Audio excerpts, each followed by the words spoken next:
Passport আটকে আছে বাংলাদেশের ইতালিয়ান দূতাবাসে।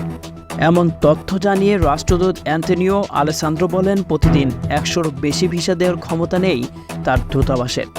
তাই গত বছর থেকে অপেক্ষায় থাকা বাংলাদেশিরা দ্রুত ফেরত পাচ্ছেন না তাদের পাসপোর্ট। বরিশালে আজিজ প্রতি মাসেই ঢাকা আসেন ভিসার খবর নিতে।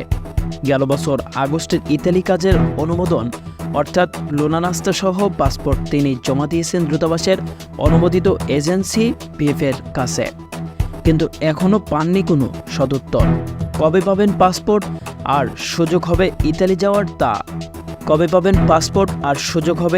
যাওয়ার তা জানতে প্রতিদিন এমন অনেকেই আসেন গুলশানের ভিএফএস অফিসের সামনে।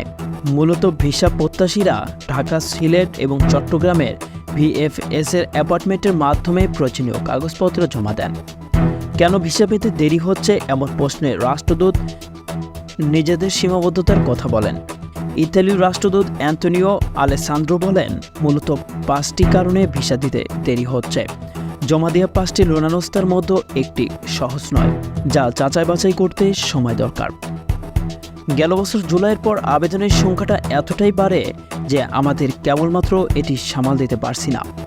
মধ্যস্থভোগীরা বড় অঙ্কের টাকা নিয়ে মিথ্যা স্বপ্ন দেখান প্রবাসীদের। কাজের ভিসা ছাড়া অন্যান্য ভিসার চাপও বেড়াচ্ছে। রাষ্ট্রদূত বলেন, ইতালির সরকারকে কর্মী সংখ্যা বাড়ানোর জন্য আবেদন করা হয়েছে।